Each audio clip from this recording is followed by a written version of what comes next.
कोई टक्कर नहीं रहेगा। जिस दिन हमारी घोषणा हो जाएगी, जिस दिन हमको सिंबल मिल जाएगा, उस दिन उनकी हार तय है। इतनी बड़ी पार्टी भाजपा और आप सीधा डिक्लेयर करेंगे, कोई टक्कर? हमारे सामने तो उनकी कोई लड़ाई ही नहीं रहेगा, उसी दिन उनकी हार है। हमारी सिंबल की घोषणा हुई, उनकी हार सुनिश्चित। कोई नेता हमको आज तक नहीं मिला जो इन लोगों पर राजनीति नहीं करता हो। वो लोग भी समझ रहे हैं कि इस सब जात पे अब राजनीति होना शुरू हो गया है। उनका उत्थान होना हो, जो लोग चुनाव में आते हैं, चुनाव जीतते हैं, उनका उत्थान जरूर हो जाता है। वो लोग आकर विधायक सांसद बन जाते हैं, धरातल फिर उनकी स्थिति की वैसी रहती है। आज आप जनसंपर्क करते हो तो आप देखे भी होंगे कि वो आज से जो स्थिति पहले की थी उससे कहीं बेहतर अभी बनी नहीं है। 1-2% बढ़ा होगा, उससे ज्यादा कुछ नहीं है। बिल्कुल बहुत स्थिति गोरियाकोठी का खराब है और कहने से कुछ होता नहीं है भैया। हम विकास करने के लिए आए हैं, हम विकास करेंगे। देखिए, वो एक बीजेपी के विधायक हैं। बीजेपी के सिवा जो हमारे सिटिंग विधायक हैं, उनका इस क्षेत्र में कोई वजूद नहीं है और ना ही उनका कोई पहचान है। बीजेपी के सिंबल पर वो आए, लोग गुमराह हुआ और उनको वोट कर दिया। और एक ऐसा समाज है जो चढ़ बढ़ के उनको वोट किया, तन मन धन से किया, और उसके आज उसके लिए वो कुछ भी नहीं। ब्रजेश, और देखिए लगातार अब चुनाव के दिन जो है बहुत कम समय बचे हुए हैं। अक्टूबर में कभी भी अनुमान लगाया जा रहा है कि 6 अक्टूबर के बाद कभी भी बिहार में आदर्श आचार संहिता लग जाएंगे, ऐसा सभी लोग अनुमान लगा रहे हैं। लेकिन चुनावी माहौल अब काफी गर्म होती हुई नजर आ रही है, क्योंकि सभी पार्टियां अब अपने अपने सीट शेयरिंग को लेकर बैठक भी कर रही है। ऐसे में अभी हमारी टीम जो है चुनावी यात्रा के दौरान सिवान के गोरियाकोठी विधानसभा में पहुंची है। गोरियाकोठी विधानसभा की ग्राउंड में क्या स्थिति है, इनसे हम जानेंगे। देखिए, मेरे साथ एक शख्स मौजूद है, परिचय और पहचान के मोहताज नहीं है, आशुतोष जी हैं। आशुतोष जी, क्या चल रहा है वर्तमान की राजनीति में? आपके चैनल के माध्यम से 1 से 11 गोरियाकोठी की समस्त जनता को मैं नवरात्रि की हार्दिक शुभकामना देता हूं और आप सबों को प्रणाम करता हूं। जनसंपर्क की क्या स्थिति है? सुन रहे हैं कि अभी महागठबंधन से यहाँ पे प्रत्याशी के तौर पर रिप्रेजेंट हो रहे हैं, लगातार चर्चा भी लोग कर रहे हैं। हाँ बिल्कुल, हम चुनाव लड़ेंगे, क्योंकि आरजेडी से जो आला कमान है उनसे लगभग हमको आदेश दिया गया है कि आप जाइए, क्षेत्र में बने रहिए, आपको हम सिंबल देंगे और आरजेडी से आपको चुनाव लड़ाएंगे। अच्छा आशुतोष जी, एक चीज हम और जानना चाहेंगे। ग्राउंड की हम बात करते हैं, राजनीति अलग चीज है, राजनीति में चुनावी वादे लोग अलग अलग करते हैं, उस पर तो हम आगे आएंगे। लेकिन वर्तमान में हम वास्तविक बातों पर चर्चा करेंगे, वास्तविक मुद्दों पर चर्चा करेंगे।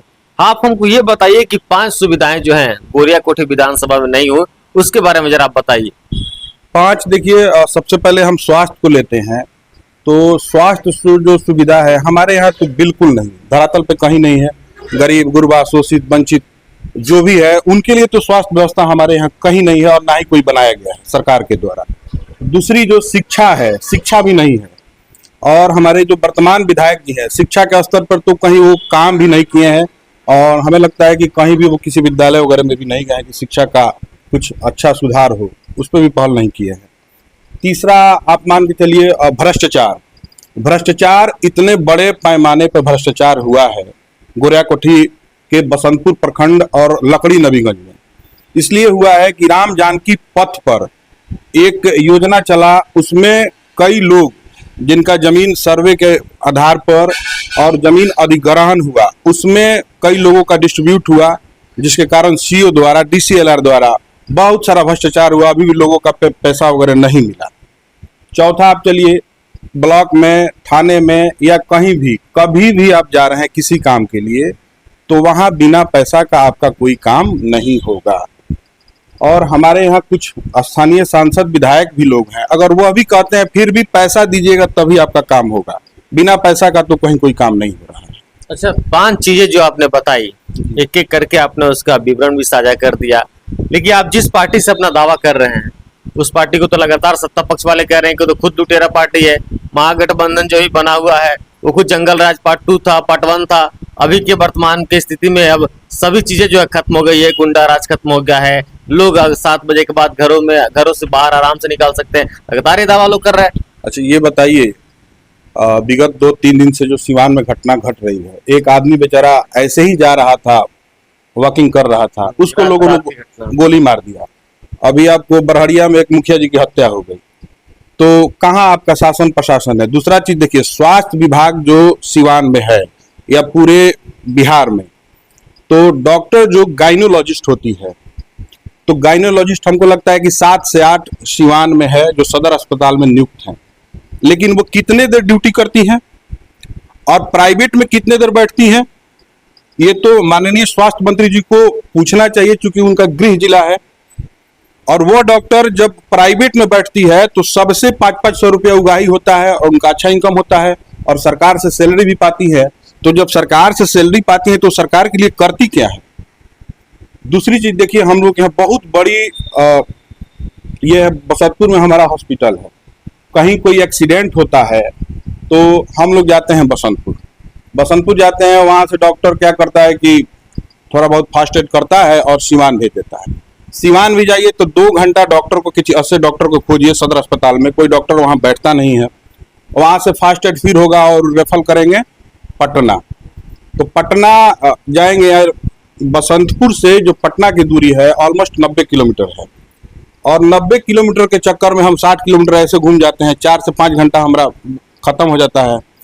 और होता क्या है कि लास्ट तक रोगी हमारा मर जाता है। तो हमारे गृह जिला के स्वास्थ्य मंत्री हैं, कहते हैं कि स्वास्थ्य पे हमने ये किया वो किया, तो हमारे जिला में तो कहीं स्वास्थ्य व्यवस्था अच्छा नहीं है। दूसरा चीज, हम गोरिया कोठी को फोकस करते हैं तो कहीं भी हम लोग के यहाँ कोई विकास नहीं हुआ है और कहीं कोई काम नहीं हुआ है। विधायक जी 5 साल में किसी के सुख दुख में भी नहीं गए, ना कहीं मिले ना कहीं दिखे, सिर्फ एसी में बैठे रहते हैं और वहां से अनुमान लगा लेते हैं कि हमारे यहाँ ये काम हुआ या नहीं हुआ। कहीं धरातल पे कोई काम नहीं हुआ। यही की जनता ने वोट दी है, जो यहाँ के वर्तमान विधायक हैं गोरिया कोठी के देवस्थान जी। यहाँ की जनता ही उनको चुनाव जिताई, इलेक्टेड की है। तो आप कह रहे हैं कि जनता के बीच नहीं जा रहे हैं। वो लोग लगातार फेसबुक पे पोस्ट कर रहे हैं, टाइमलाइन में दे रहे हैं कि लगातार जनता जनसंपर्क कर रहे हैं, जनता के सुख दुख में जा रहे हैं, लगातार वो लोग डाल रहे हैं पोस्ट। देखिए उन लोगों का, देखिए वो एक बीजेपी के विधायक हैं, बीजेपी के सिवा जो हमारे सिटिंग विधायक हैं उनका इस क्षेत्र में कोई वजूद नहीं है और ना ही उनका कोई पहचान है। बीजेपी के सिंबल पर वो आए, लोग गुमराह हुआ और उनको वोट कर दिया। और एक ऐसा समाज है जो चढ़ बढ़ के उनको वोट किया, तन मन धन से किया, और उसके लिए वो कुछ भी नहीं किए और एक छोटा सा अपने समाज के स्तर में वो सिमट के रह गए हैं। इसलिए उनके का कहीं कोई विकास नहीं है। और आप लोगों के मीडिया के चैनल से हम आग्रह भी करेंगे कि वैसे लोगों को फिर से दोबारा प्रत्याशी नहीं भी होना चाहिए। अच्छा एक चीज हमको बताइए, ये तो हो गई पक्ष विपक्ष की बातें, अब हम आपके ऊपर आते हैं।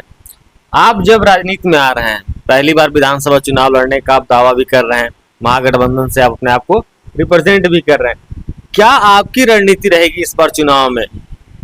देखिए, हम लोगों की रणनीति जो है, गोरिया कोठी को साफ सुथरा स्वच्छ बनाना है और एक समता मूलक समरस समाज का निर्माण करना है। जो गरीब गुरबा दलित शोषित वंचित जो उसका कोई आवाज नहीं उठाता है, उसके लिए हम आवाज बन के हम उभरेंगे, उसके बेटा के रूप में हम रहेंगे और काम करेंगे उसके लिए। ये बात तो सभी नेता लोग कहते हैं भैया। हमारा कुछ अलग ही तरीका है भैया काम करने का। हम जिसके लिए काम करते हैं उसके लिए करते हैं। हमने कई नेता मंत्री का इंटरव्यू किया तो लोग तो कहते हैं ये बातें। ये मलमलिया में जो घटना घटी थी, हम लोग दिन रात एक करके मेहनत किया और जो दोषी थे उनको सजा दिलाने के लिए हम लोग अथक प्रयास में हैं कि उनको सजा मिल जाए। अच्छा एक चीज जरा हमको बताइए, जैसे कि आप कह रहे हैं कि दलित को, शोषित को, समाज को लगातार आप आवाज बन के उभरेंगे, ऐसा कोई नेता हमको आज तक नहीं मिला जो इन लोगों पर राजनीति नहीं करता हो। वो लोग भी समझ रहे हैं कि इस सब जात पे अब राजनीति होना शुरू हो गया है, उनका उत्थान होना हो। जो लोग चुनाव में आते हैं, चुनाव जीतते हैं, उनका उत्थान जरूर हो जाता है, वो लोग आकर विधायक सांसद बन जाते हैं, धरातल फिर उनकी स्थिति की वैसे रहती है। आज आप जनसंपर्क करते हो तो आप देखे भी होंगे कि वो आज से जो स्थिति पहले की थी उससे कहीं बेहतर अभी बनी नहीं है। 1-2% बढ़ा होगा, उससे ज्यादा कुछ नहीं है। बिल्कुल बहुत स्थिति गोरिया कोठी का खराब है और कहने से कुछ होता नहीं है भैया। हम विकास करने के लिए आए हैं, हम विकास करेंगे। उम्मीद करें जनता इस बार। हाँ बिल्कुल, हम विकास करेंगे, क्योंकि हम जुमलेबाज नहीं हैं। इससे पहले भी हम जनप्रतिनिधि रहे हैं और कई पदों पर भी रहे हैं। तो जहाँ भी हम रहे ईमानदारी पूर्वक काम करते हैं और अगर हमारे जैसा आदमी अगर इस क्षेत्र का नेतृत्व करता है तो निश्चित रूप से इस क्षेत्र का विकास होगा और समरस समाज का निर्माण होगा। यानी हम ये मान के चले कि जब आप आएंगे चुनाव में तो काफी सक्रियता के साथ आप रणनीति बना कर आएंगे और उन लोगों के लिए विशेषकर टक्कर देंगे जो जनता को गुमराह कर रहे हैं। हाँ बिल्कुल, उनके लिए एक कड़ी चुनौती है और हम कड़ी चुनौती स्वीकार करेंगे और उस हिसाब से अपना संगठन बना के हम चुनाव लड़ेंगे। अच्छा, एक अंतिम सवाल जरा हमको बता दिए, काफी लोग ये सुनना भी चाह रहे होंगे, वर्तमान के में जो एनडीए है, एनडीए अलायंस में जो भी घटक दल है उनको हम ले लेते हैं, अगर ये भाजपा से मान लीजिए सीट है गोरिया कोठी फिर भाजपा को हो जाता है और ये भी हम मान लें कि देवेश कांत सिंह फिर से एक बार प्रत्याशी हो जाए और आपको यहाँ से महागठबंधन से प्रत्याशी बना दिया जाए, किस तरह की टक्कर रहेगी आपकी? कोई टक्कर नहीं रहेगा। जिस दिन हमारी घोषणा हो जाएगी, जिस दिन हमको सिंबल मिल जाएगा, उस दिन उनकी हार तय है। इतनी बड़ी पार्टी भाजपा और आप सीधा डिक्लेयर करेंगे, कोई टक्कर? हमारे सामने तो उनकी कोई लड़ाई ही नहीं रहेगा, उसी दिन उनकी हार है। हमारी सिंबल की घोषणा हुई, उनकी हार सुनिश्चित है। कंफर्म है एकदम 101%, 1000%। जिस दिन हमारी घोषणा हुई उनकी हार उसी दिन होनी तय है। तो देखिए, आशुतोष जी थे और एक बहुत बड़ी बात इन्होंने कहा कि जिस दिन महागठबंधन से मुझे टिकट मिलता है और बीजेपी से देवेश कांत सिंह को जब टिकट मिलता है तो निश्चित रूप से दावा कर रहे हैं कि गोरिया कोठी के जो विधायक हैं वर्तमान अभी देवेश कांत सिंह, उनकी हार तय है। खैर, चुनाव अब शुरू हो चुका है, आगे की चुनावी रणनीति क्या रहती है वो भी हम आपको दिखाएंगे। लेकिन आशुतोष जी का जिस तरह से व्यापक अंदाज में लगातार ये गोरिया कोठी की जनता से लगातार ये कह रहे हैं कि इस बार गोरिया कोठी का एक अलग अंदाज, एक अलग समृद्ध गोरिया कोठी बनेगा, तो ये हमको भी देखना होगा जब महागठबंधन को प्रत्याशी बनाती है उस समय इनकी चुनाव की रणनीति क्या रह रही है। बने रहे मेरे साथ।